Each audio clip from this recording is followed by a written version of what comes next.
Thank you. Just for you. Yeah, I appreciate that. only you. All right, we'll start out with a pop quiz. If you want to see the current, it's being filmed, if anybody wants to know. So it's being, if anybody wants to go to choir, I'm obligated to say that. But if you want to know the current state of the budget, where would you look around church? Yes. Online. You would look online in Realm, right?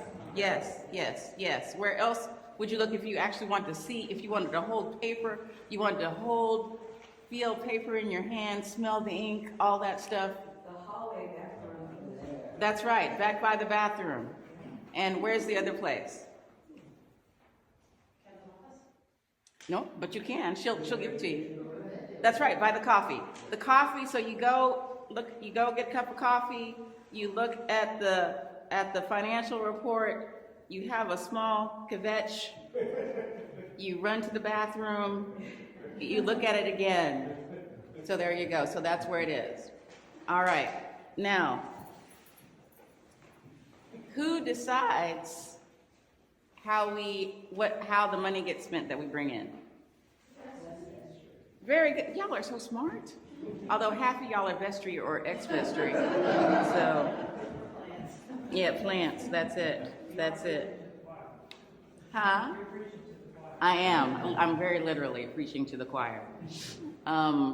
So, what? Oh, where is? That's not anywhere near my mouth. There we go.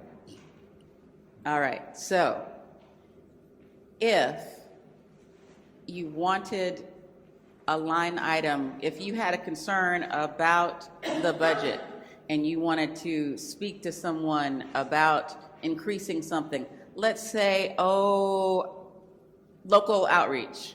Let's pick that. Just a random example. Who would you talk to?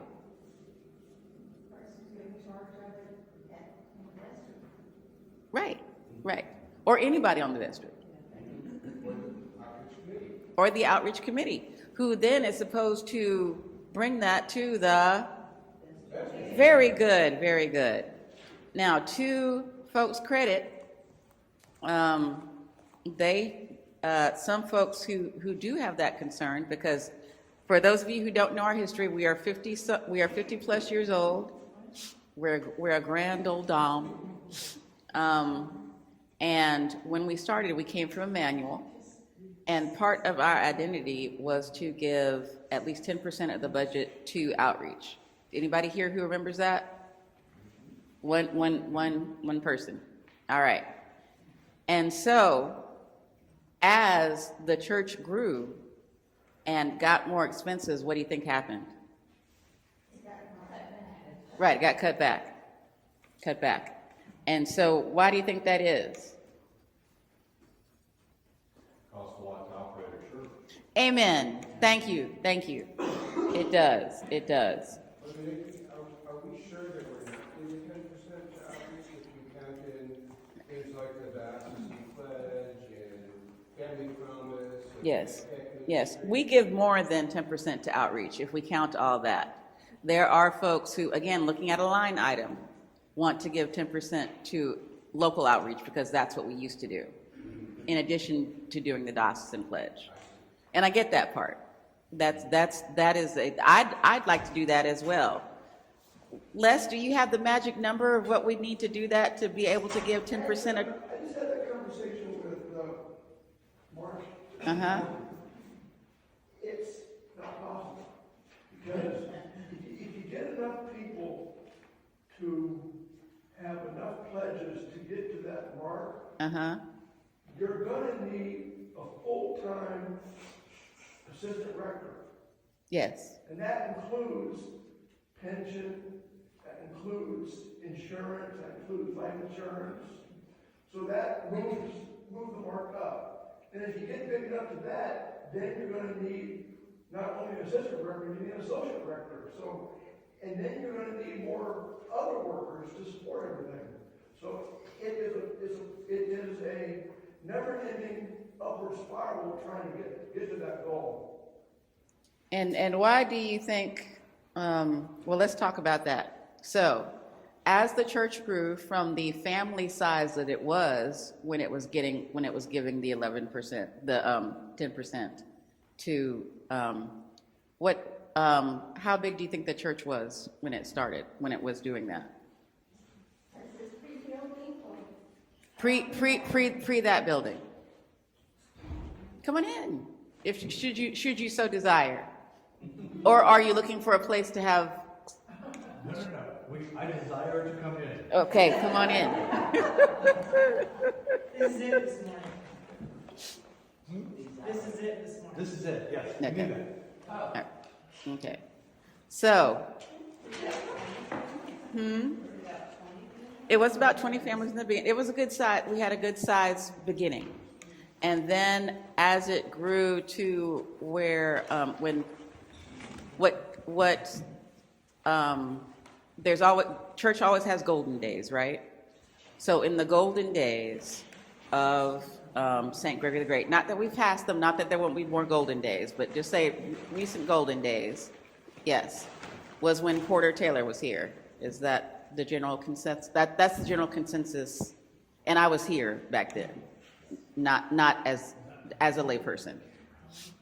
And so what happened was, at that time, Porter ran a capital campaign for the sanctuary, the nave.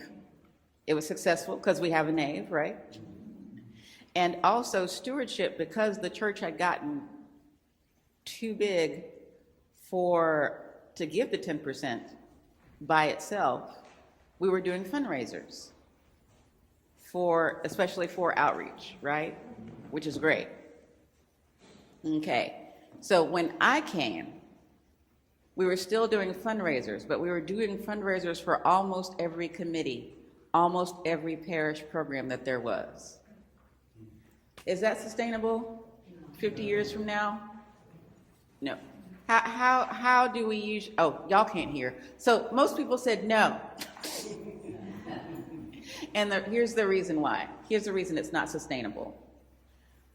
When you get to where the people in the committees who were funding those committees, and that's the committees they're funding, and then as they die out or leave the committee or move away, that committee loses that funding.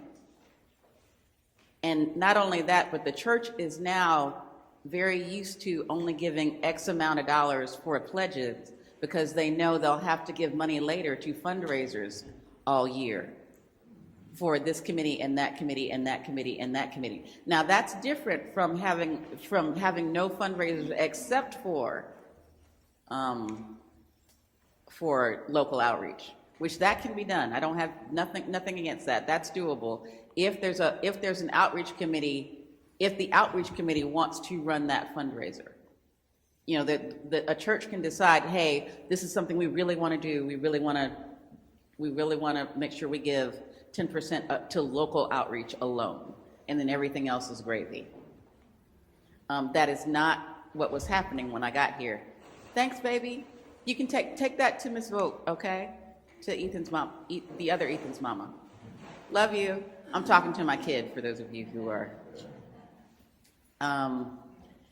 And so what happened so when I got here, that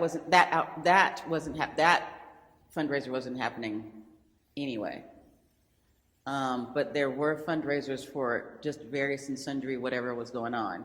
And so we didn't know how much it cost to run the church, because our budget was steadily around $340, $350 for, so far as I could tell from the financial records, for at least 5 to 7 years. And that was not what was paying for the church. What was paying for the church was whenever we'd need something, we'd make an announcement, and money would come. And so when I was interviewing and I said, hey, I see y'all do a lot of stuff off of about 350. How's that working? Oh, it's working great. I was like, I don't understand how y'all fund.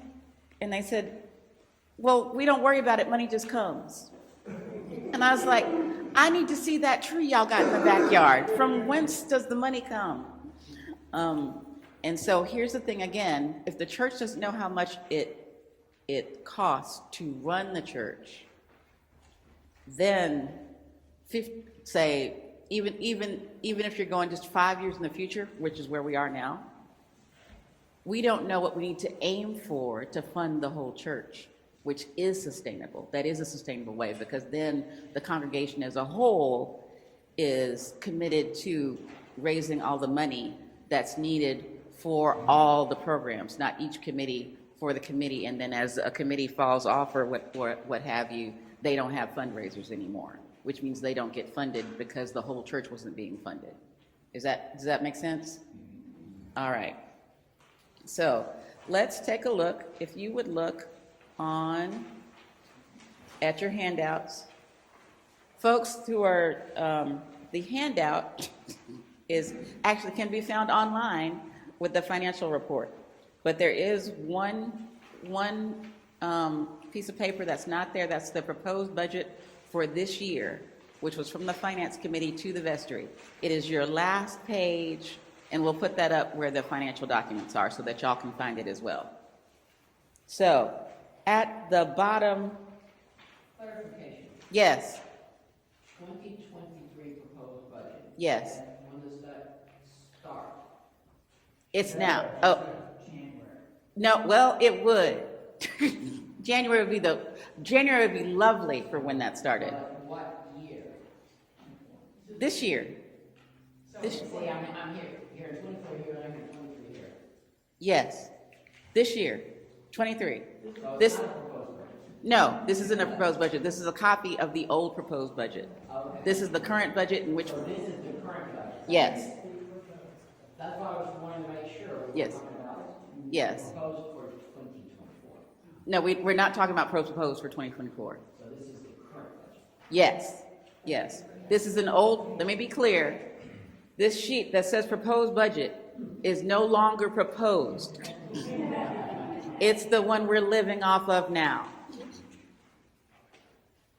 All right, so, but to your point, with just this is an aside, and I think you hollered January, which was very helpful and would be lovely if that was actually what happened.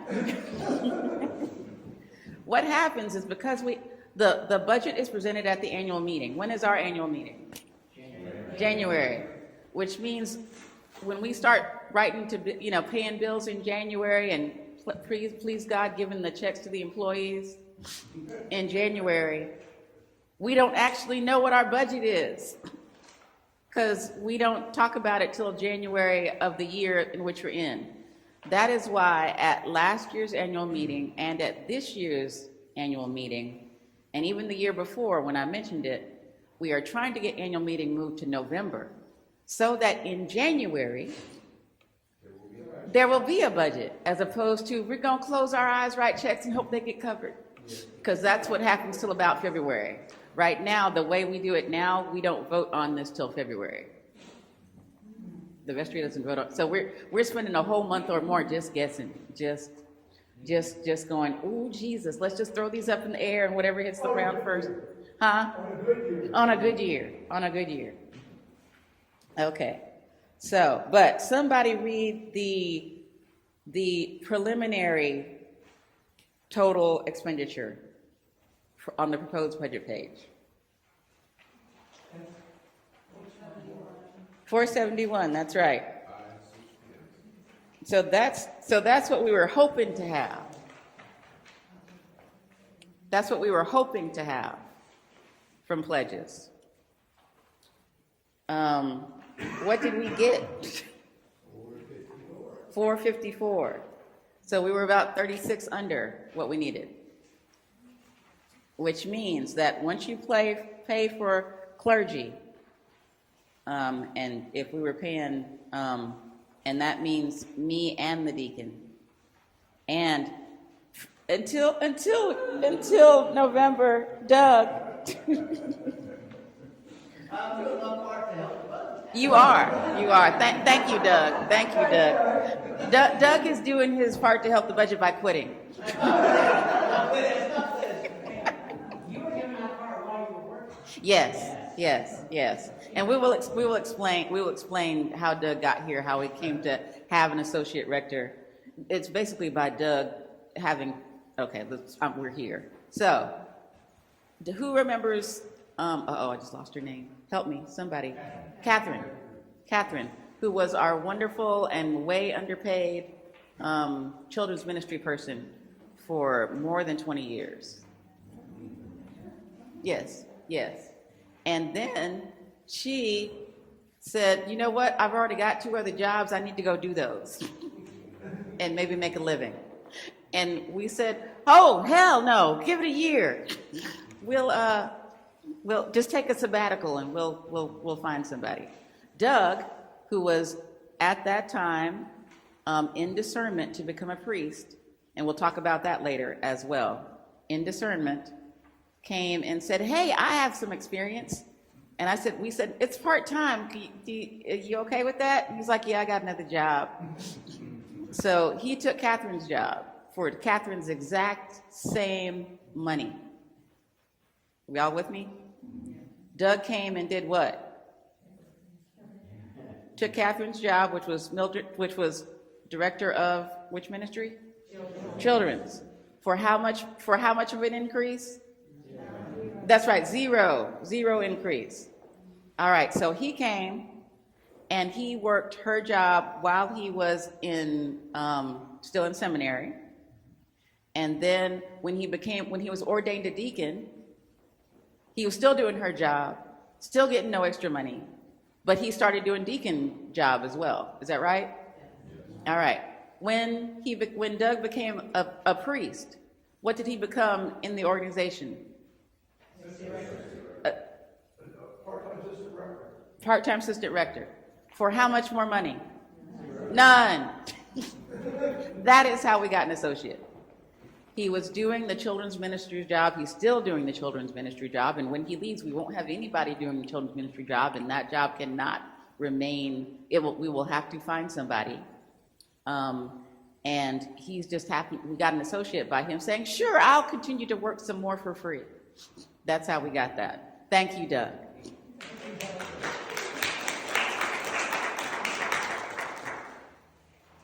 Now, how many families well, let's not. We have, so the what it costs to, and here's the story of when I got here. Okay, so after I tried to find the magic money tree that was in the back, supposedly, there was none. And so what we started doing, I asked St. Gregory the Great to stop giving things in kind. Y'all were excellent. You stopped. And when you didn't stop, you handed in your receipt so we could pay you back. I said, that's the only way we're going to find out how much it costs to actually run the church. What it costs to actually run the church is around $470, $480. Is that correct? Now, how far is $470, $480 from $350? Pretty far.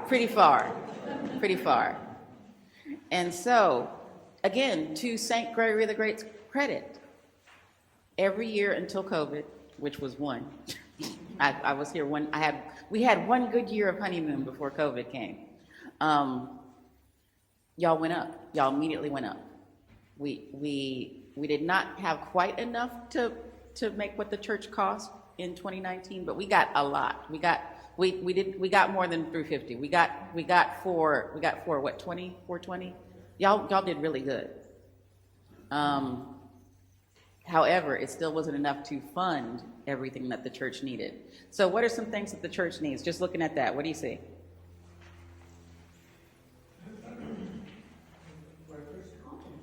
Workers' comp insurance, yes. What else? We need to pay our employees. What? We need to pay our employees. Yes, we do. And the employees, as it was 2020, it was this budget where the raise came, right? Where the biggest raise came in. Yeah. We couldn't match the Social Security, but the board did get 5% last year. This year for 24, Hopeful, right now, we're looking at 3. yes, okay. Because what happened from 2020 to 2021, no, from 2019, from when I got here, to 2021, is no employee had any raise at all. And y'all remember what the price of eggs went up from 2019 to 2022. Anybody remember? It went from about 85 cents a dozen to $172 a dozen. Is that right? But our folks hadn't had any kind of cost of living raise. Who is on our staff? Who's our staff? The organist, yes, that's right. Kendall, name the jobs so you can, it's okay. Housekeeping, well, we had a sexton. That's what housekeeping, Episcopalians have to use fancy language. So we can't just say housekeeping, we have to say sexton. And then we lost our sexton in 2020 what? 1. Why? She was sick, and then what, but we paid her through 2020, right? Very underpaid. And because our scale is so low, we have yet to hire another sexton. We cannot afford another sexton. So right now, we are paying a cleaning company. There used to be volunteers. The families had volunteers. Which was excellent when we were in here, right? Right.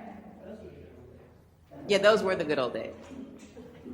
And speaking, and that could work now, right? Okay, y'all said no really quickly. Okay, why are we so certain that wouldn't work now? Congregation's much older. The folks who have the folks who are working full-time jobs and raising children are now don't have time. Yes. And what happened when we asked for volunteers once a week to make coffee? We had to hire somebody because how many people we asked for a month and a half. Then we let it go for a month just to let people have no coffee, just to see if they were out of pure desperation. Like I can't go to church and not have coffee. Well, what happened in the sheer desperation? Folks just left right after and went to Starbucks or what have you. And so it turns out that we couldn't. That the volunteer, whatever has happened in the culture and with time and with age, folks don't volunteer like they used to. And it's not just this church, it's every church. And it's not just every church, it's every organization. Volunteering isn't what it used to be. Is that right? If Diane is shaking, she's like, ooh, these slackers, I don't understand. Right, we can't get, we have trouble getting, although we do have a full, finally, a full contingent, but it took us about a year and a half to get us a full contingent of ushers. Because that is very unpaid, is it not? All right, so we're back to staff. So, parish administrator, Kendall. Organist, Jonathan. Children's ministry, Doug. Yes, music director, so that's Joe, yes. We're sitting in a building. We are sitting, well, hold on, before we sit in the building, but yes, we're sitting in a building, so what staff would do that? Mark, that's right, what is Mark called?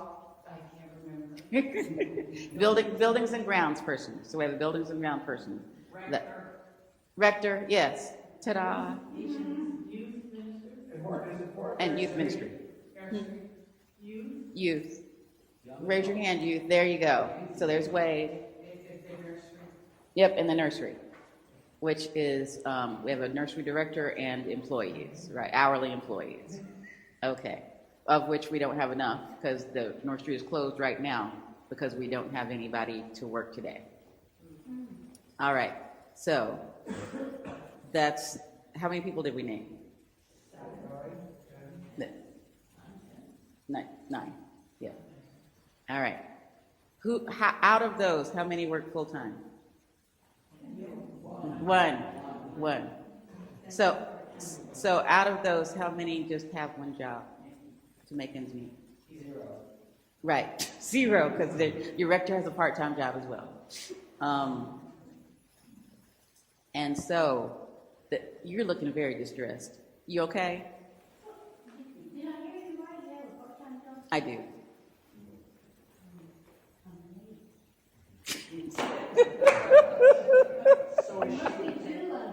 There are. I've cloned myself. Yeah, I'm there at Publix. I'm there all the time. I do not work at Publix for anybody who's, we're joking. But I do have a part-time job, but it's very part-time. So we're not paying to fully fund, we're not fully funding anybody's lifestyle, including the rectors, right? And just in case you're wondering about the rector's lifestyle, I'm riding in the very finest of 2011 vans without a grill and without air conditioning, just so we're clear. And so we don't quite make enough as far as a church to have 11% without doing a fundraiser. And we don't have enough. If you look on again on the used to be proposed budget, now the actual what we live in. If you look on in the column where some people were have 0, we don't have quite enough to fund everything. People are funding stuff out of their pocket, just to be clear. People are giving money over and above, usually if they're on the committee, out of their pocket. We're asking them not to, we're asking them to turn in receipts, because again, it's not sustainable. What is sustainable is a congregation giving enough money during pledge season, or pledging the amount, so that we know how much we have, so that we're able to pay bills, pay personnel, pay for buildings and grounds when buildings and grounds stuff break. What broke this summer?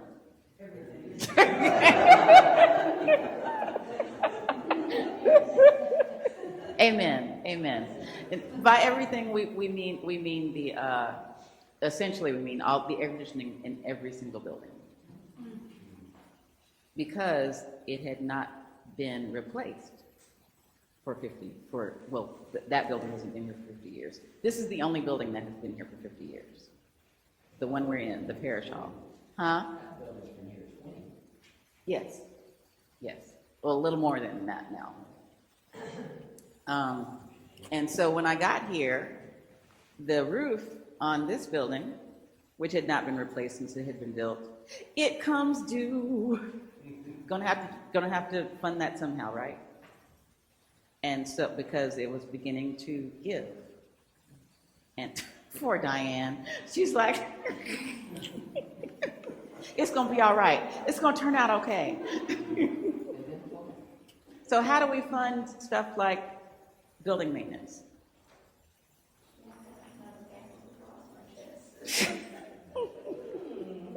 Well, the way we're supposed to do it is save enough money along. Just like you do at home. Save enough money along so that when things need replacing, there's money to replace it. That wasn't what was happening. And now before we go, oh my Lord, how horrible. That's almost the story of every single church, unless they start out with an endowment. So founders, good job. No pointed fingers here, no shame, no blame. That is very normal. It's not the best financial practice, but it's very normal. And to our founders and folks who came before us, credit, y'all stayed in the black forever. To my knowledge, even when they were a good 10-year stretch without an audit, y'all were always in the black. So your finance committee was doing its job. Your vestry was doing its job. We just weren't operating by best practices. And so that at some point, again, which is very common, when the new rector comes and they go, hey, we don't have a roof on any of these buildings, and the air conditioner is 30 years old, and we have a septic system, we're not on the public water, and I'm like, what the fuck? So at some point, that's when that vestry and that rector has to do something, which again is very common, which is the church of our antecedents, our ancestors, our founders, by accident, not on purpose, by accident, saying, we're going to fund this stuff right now because this stuff doesn't need any money, and whoever has to come by later and do stuff later, that's just on them. We are the them. With them, here we are. Them is us. So we do have a new roof on this building. How is it being funded?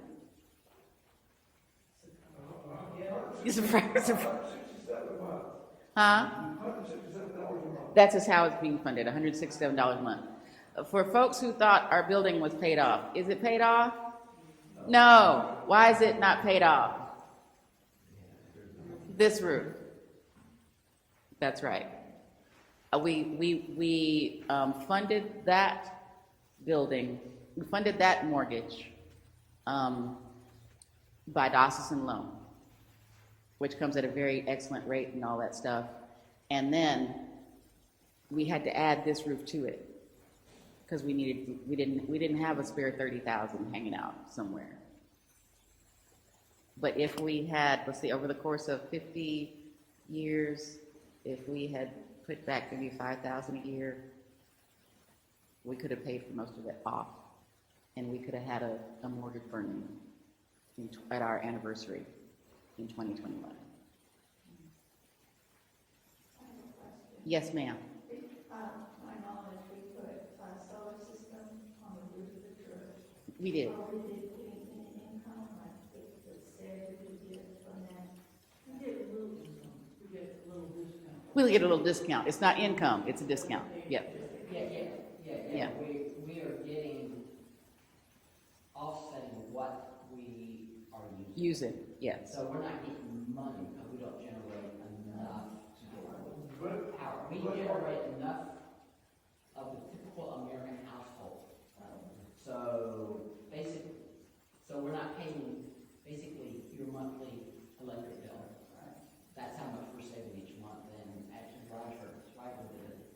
But our discount is only at the, Hold on, let him finish. Yeah, so Roger did an analysis of how much we were saving. It was actually turned out to be 6% investment return. So actually, Yeah, it's paying for itself. so it's definitely paying for itself. Yeah, and a little more.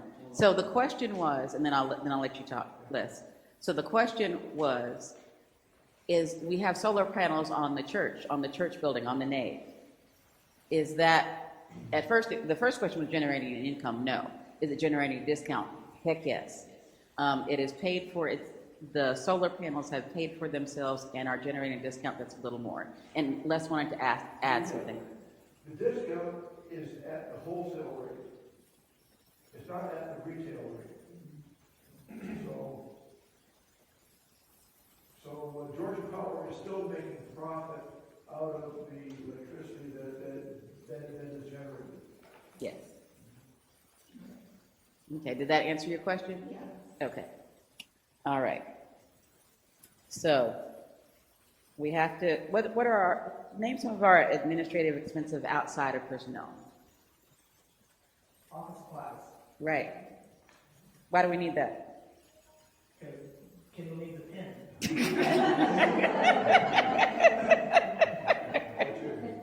And a computer that's not 30 years old. Right.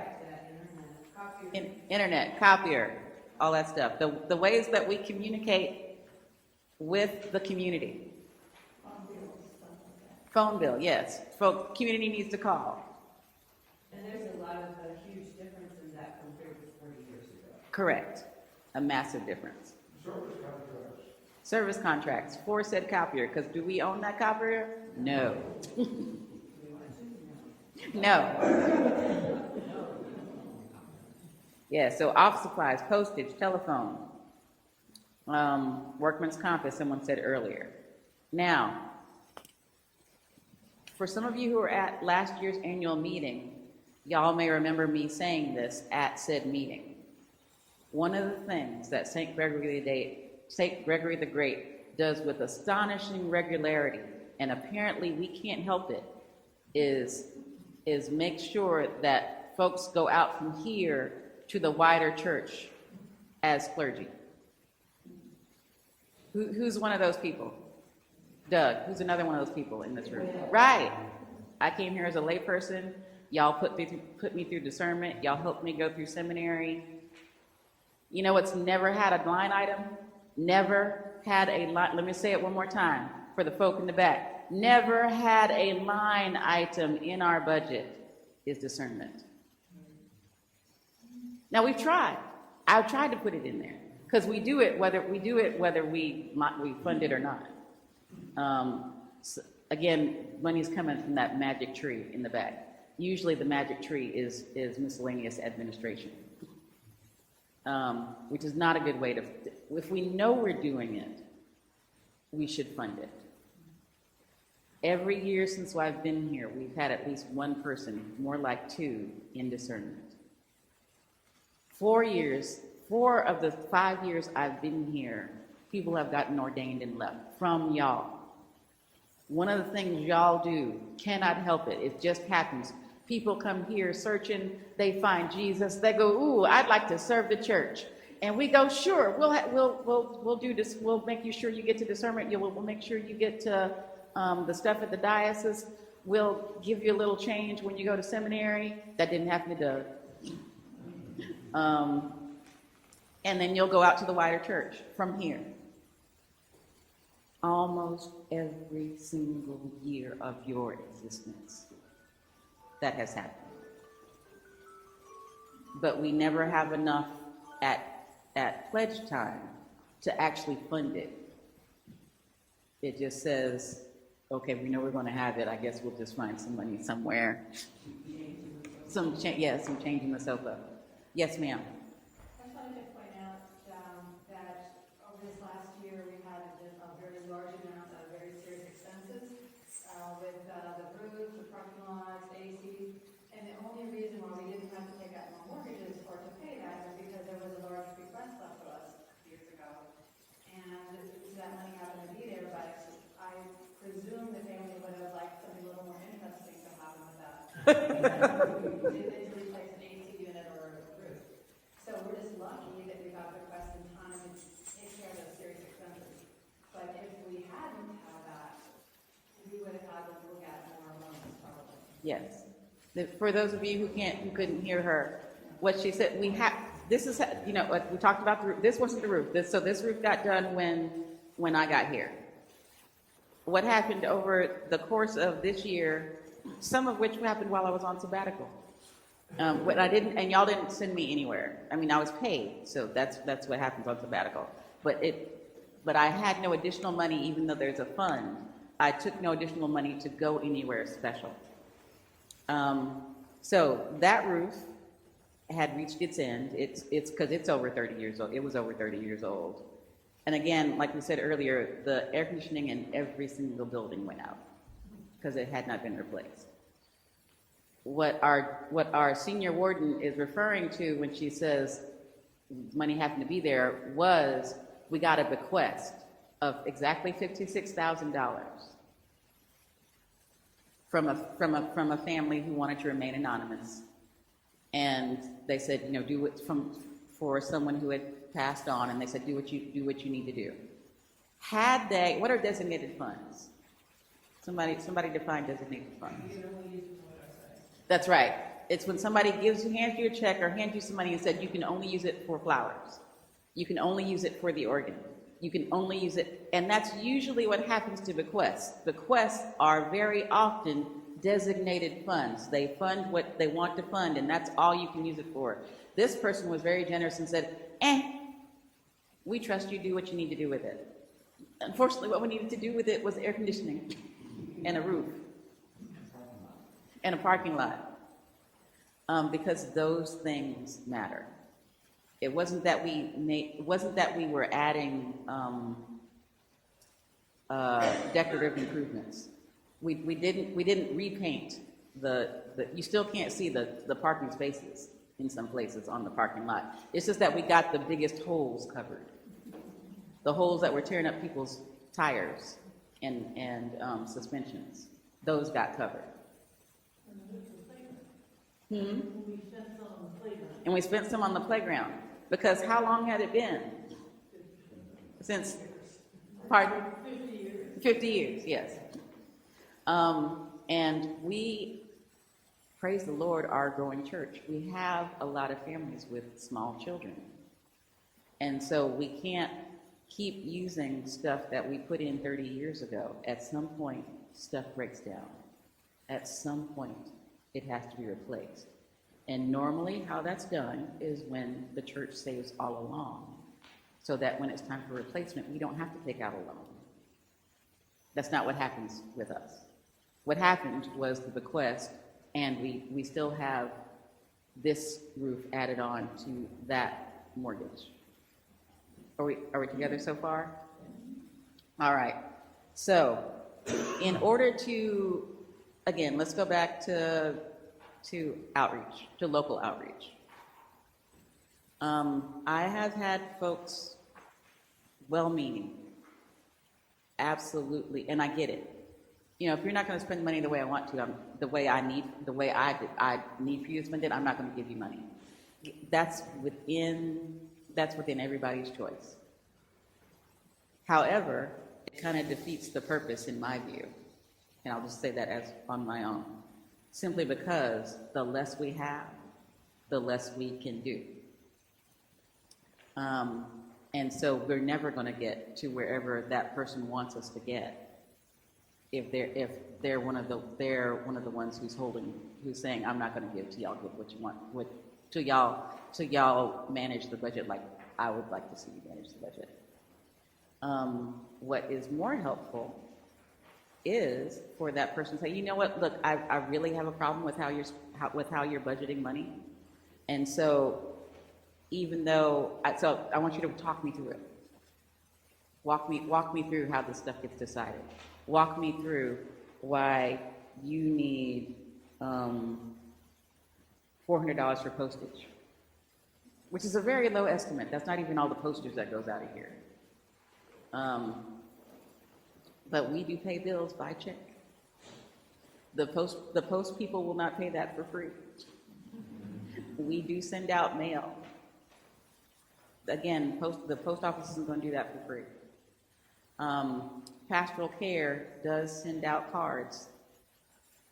And our folks who are sick and shut in, our folks who are having a birthday, part of being community is not just what we do as far as writing checks out in the community. It's what we do when we show up in community. And also when the community comes in, how we treat folks when they come in. Does that make sense? All right. So, what's that annual council $1,000? What is that?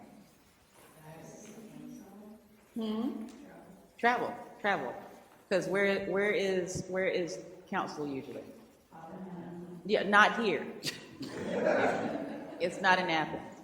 And so, and if we're trying to be egalitarian and make sure that people who are on vestry don't have to be making enough to pay out of their pocket to fund everything that they're asked to do, we're going to have to fund it. Part of the reason we say, even though somebody has to have completed a pledge to be on vestry, is that shows their dedication to the church. Is there a minimum amount that they have to? $1. That is so anybody and everybody who wants to and is otherwise qualified can be on vestry should the congregation vote on them to be on vestry. There is not a real financial obligation. We ask for a financial commitment, but there's not a financial obligation, which there would be if we didn't if it didn't come out of the church when we have vestry retreat, and it didn't come out of the church when we all went to council. Does that make sense? All right, and those are things that have to happen in order for us to function like we're supposed to function. All right, so I am out of the basics. Please, anybody got questions? And I'll repeat them. When you ask a question, I'm going to repeat it before it gets answered so that the folks looking online can see it. Let's dream. Huh? Let's dream. Let's dream, yes. So we spend $100,000 extra a year to hire a full-time associate. Okay, so if we, What can we do? well, what, if you hire, let's see, if we dream and hire a full-time associate, and for those who, and let's go with the ones who think it's good enough the way it is, why do we need to hire an associate? Because we love Nikki. Okay, Time. so well, okay, so let's look at our history. What makes you think I won't stay at my current rate of pay? Most people don't here. Why do not most people do it here? Why has there never been anybody who's made 10 years in the 50-something plus years of this church's existence? Well, some of them, their spouse died and they got remarried, they had to leave. Right. Or they got divorced and they remarried and they had to leave. That That is the very pretty, that's the G-rated version. Amen. Good job.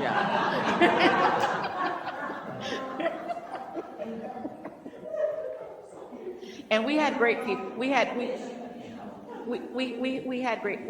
people. And everybody's human.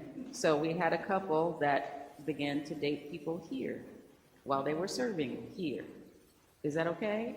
Now that and it wasn't as common as, Safe Church hadn't happened yet. So we'll give folks the benefit of the doubt and say they didn't know any better. Oh, it was common in other places. Right. Yeah, we're going to remain G-rated. And so the bishop would come and usher them on out. Okay, so that's one reason, right? Folks began to date people who were here, and that's not kosher, as we know now from Safe Church. You said somebody went to go be a bishop, right? Right. What makes people go look to be? It's not. Somebody doesn't come and pluck you out of the congregation and say you shall be a bishop. So, and I'm not, and I can't. And we are doing, just to be clear, we are doing suppositions and imaginings now. We're not attributing reasons to any real people. Okay. So, what would make somebody at year 7 say, I gotta go? I would say they probably need to make more money to support their family. That could have been. Or the church is not good enough to what they had imagined the church could live up to. Right. She's not, I should say that. Right. Or the person's just tired.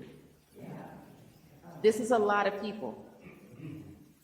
We're used to just one person doing it, but as the church keeps growing, and it's not the rector. Y'all are very friendly. Y'all are very open, and I came as a person who, and we still don't have a lot of people of color, but we have more than we had. And there were some tensions. There were some folks everything wasn't rosy, but it was still good. And so for a person to be doing the job, one person doing a family-sized church is doable.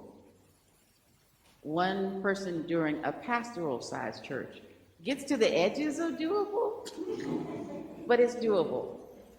Once you get past pastoral, it's not doable.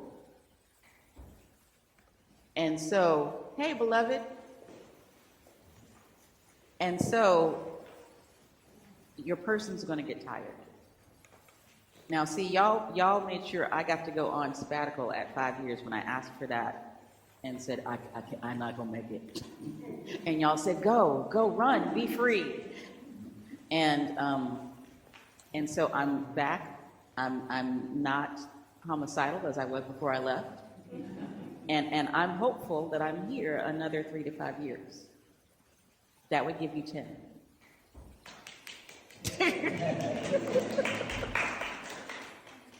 But this is a lot for one person to do.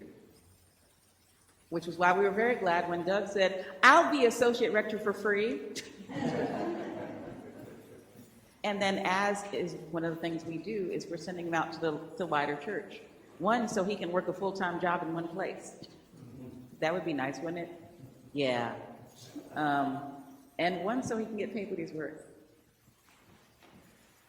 And so we're never going to have anybody that can serve this now beyond pastoral sized church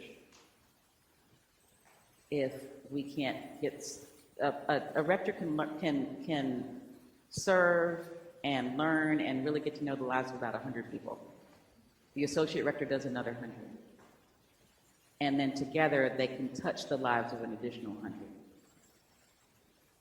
I'm trying to do 200 plus by myself.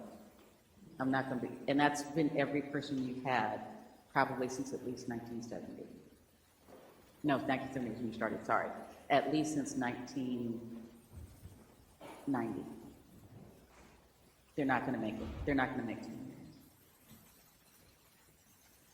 And so one of the things we could do if we got an associate rector was keep your rector. One of the things we could do is maybe have more intentional presence in outreach. We're used to writing checks. That's our definition for a lot of us of outreach, local outreach, right? But our faces aren't out there. We don't have a lot of people doing hours out. We have the same 10 people doing hours out in the community. That too is outreach. And not only is that too outreach, that I would go so far as to say that is, in addition to what we budget, it's primarily outreach, because that's when you meet the people. That's when you see the folks who are needing to be touched by the people at St. Gregory the Great. Does that make sense? All right. What else could you do? You can support more programs, and you can support the programs you have more deeply. Do that. Right. We have, oh, shoot. The rector has to go to her other job shortly.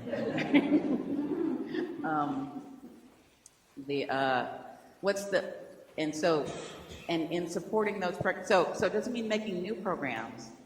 It means the programs we have, which are unsupported, can get more support. Pastoral care can get more support. I can't see everybody in the hospital. I just can't. I can't see everybody who is out needing communion, who is sick and shut in by myself. I can't do it. I can do it once a year. I can see up to 3 people in the hospital per month when they go there. If we've got more than that, which right now we do, I'm not going to make it. I'm going to miss some people. There's some things we can do that if we had other folks, we could do it better. Right. Okay, so let's table that since we've got about 5 more minutes. What other questions? I've been waving my arm. Hey, Nikki. Yes. Where in the budget does the mortgage diocesan loan show up? Les? It's a middle ground. Oh, okay. If you go to why Debt service. it's actually Dodge loan. And you'll see it is, Debt service? Is it- debt service, yeah, 168. So your 167.28. so your second, yeah. You see it? Yes, I did. Okay. So the question was, where is, sorry. So the question was, where in this is the diocesan, the loan for the mortgage and the roof? And it's under debt service on the second page of your finance report every single month. And even if we had the money to pay it off, it would be stupid to do it right now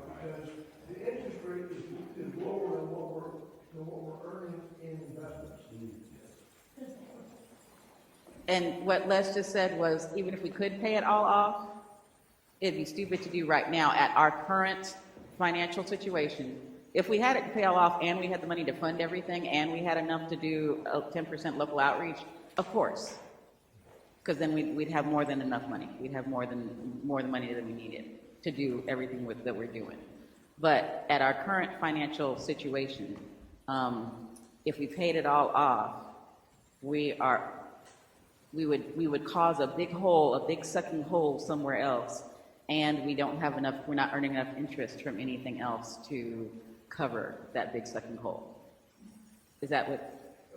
Actually, the money that we have invested in Vanguard is earning more than what we're paying in interest. Okay, so we're making, So we actually lose money. that's what I'm saying. Yeah. Second question. Yes. Is outreach ever adding up all the things that are not line item money?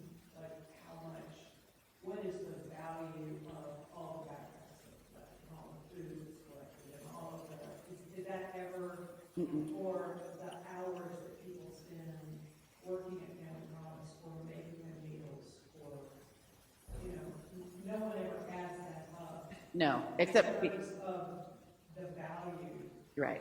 that is unseen now. Right, and I have listed that, and I have tried, but and not to mention what we pay out in my discretionary fund to local outreach when people need rent, or people need, food, or that's outreach, that's local outreach. But that, for some people, that means something, and for some people, it doesn't. And I just gonna say, those two purple boxes are full of backpacks, no backpacks. Cost at least $20 a piece, yeah. Somebody is paying for all that stuff. Yes. And they could write a check, and somebody could go buy all those backpacks at one time, and then we would get credit for it. But Right, people bring in time things. It doesn't- yeah, you're preaching to the choir. It's not being counted on paper. Right. You're preaching to the choir. Okay. I'm well aware that probably in reality, we give more than 10% through all the things we do, plus the money that's in local outreach. But usually the folks that are talking about their dissatisfaction with that part of our budget don't want to hear about that part or my discretionary fund, which in 2020 and 21 was $6,000. Now, I can only give what I'm given. So this year I've been given less than 3,000, and so that's what we paid out. But still, that's additional money to local outreach. Yes. Even the money that we already have for outreach, compared to all other churches, we're probably in the top 10%. Yes. Of percentage. Yes. That's what I was gonna say, is vestry outreach, liaison here. You're gonna be hard pressed to find a church who actually shows a percentage, much higher than what we're paying, against their net. Right. It just doesn't happen that way. Right. Right or wrong, it just doesn't. Right. That's part of the reason why we are required, why I wanted to want to hold this, because that particular complaint betrays a lack of understanding of what the different line items are, because if you did add that all up, it would probably be that kind of stuff. Yeah, or more like 15.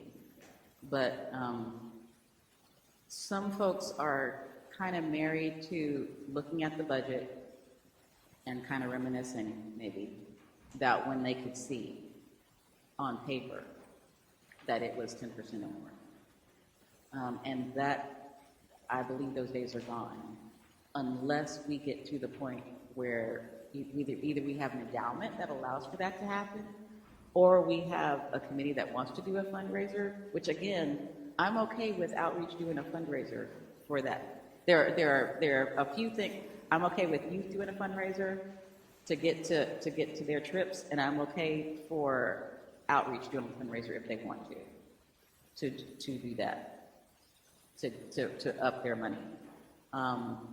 But insofar as when people just give, this is never going to happen. It's just not how this works. Remember what we did in Virginia? Huh? I was the chairman of the elders committee, and we had dinners, and the outreach would either provide the meal or would provide the meat. And then we had a basket that told us this is a free will going to outreach. And we typically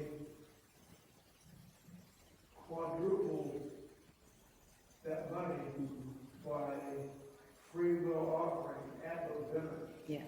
But you have to have volunteers to run the dinner. And we don't have those anymore. Yes, ma'am. I just wanted to say something before we leave. How much I appreciate Ellen and Ron. Yes.